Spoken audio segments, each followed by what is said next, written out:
Hey there. Today, we're diving into something that, let's be honest, a lot of us have felt: stage fear. You know, that knot in your stomach that stops you from sharing something you're actually pretty good at. But here's the good news: it is absolutely something you can conquer. So let's build your personal toolkit together, looking at mindset shifts and daily habits that will help you step into the spotlight. Just think about it for a sec. Has there ever been a moment where you really wanted to say something, or join in, or try out for a team, but you just didn't? That little moment of hesitation, that voice holding you back, that's exactly what we're going to unpack and overcome today. So first things first, let's pull back the curtain on this silent stage, because before we can fix a problem, we really have to understand what we're up against. So let's define this fear and figure out why it's so important to push past it. So what is stage fear really? Well, it's not just about an actual stage with a microphone. It's any time you shy away from showing off a talent, whether it's in sports, art, or even just speaking up in class. It's all because you're worried about what might happen, what people might think. And that fear keeps you from showing the world what you can do. And staying silent, it has real costs. It's not just about one missed chance. It becomes a pattern. You miss out on a chance to grow. Maybe you start pulling back from social stuff, and that just builds up into a bigger fear of public speaking down the road. It creates this whole cycle of regret and being hard on yourself for things you never even tried. Now, if any of this is sounding familiar, just look at this number: 68%. That is a huge number. It means more than 2 out of every 3 teenagers feel this exact same anxiety. So the biggest takeaway here is this: you are not weird, and you are definitely not alone. It's super common, and just knowing that, well, that's a great place to start. Okay, so we know what it is, and we know lots of people feel it. Now let's go a little deeper, kind of peek behind the curtain, and figure out where this anxiety actually comes from. Understanding the why is the real key to taking it apart. You know, it's rarely just one thing. It's usually a mix of pressures from the inside and the outside. You've got the psychological stuff, right? That voice in your head worried about failing, or maybe just low self-esteem in general. Then you have your environment. Peer pressure is a big one, or maybe just not getting a lot of encouragement. And yeah, sometimes it even starts at home, where maybe the focus is all on grades and not so much on other activities. But if you boil it all down, really get to the very core of it, it almost always comes back to this one single question: what if I'm judged? That fear of what other people will think, that is the engine driving so much of this anxiety. It's that voice that whispers, hey, it's just safer to stay quiet. So what does this fear actually look like? How does it feel?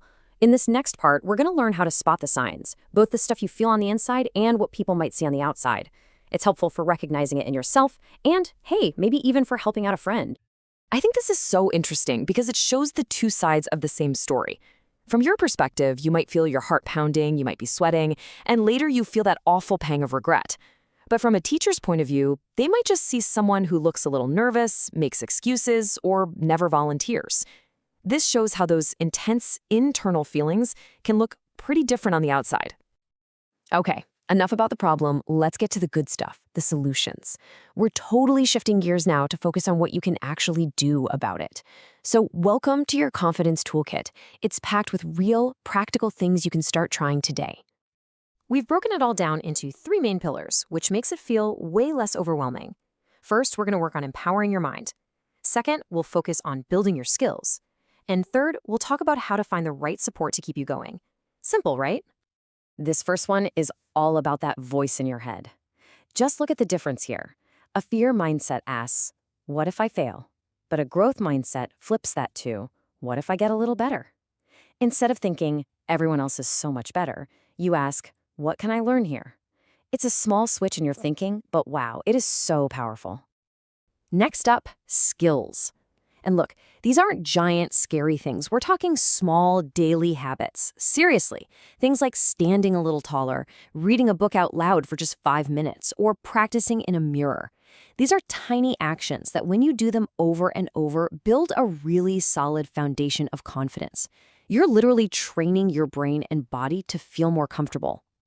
And finally, support. And this isn't just about leaning on other people. It's about supporting yourself.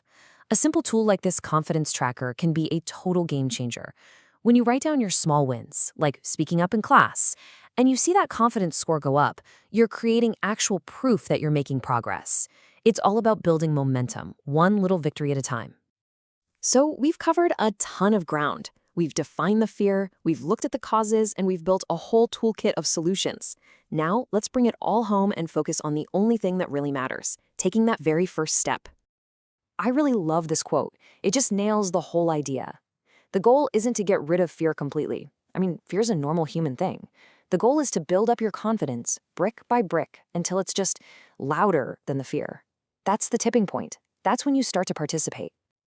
And this right here, this is the secret to everything. Forget about this idea that you have to make some huge, brave leap onto a stage. That's not how it works. The real change happens in the small, consistent steps you take every single day. The magic is in the next 5 minutes of practice, or the next time you decide to raise your hand. Which brings us to our last question, and this one's for you. After hearing all this, don't think about next year or even next month. Just think about this week. What is one tiny, totally manageable step you can take to start building your confidence?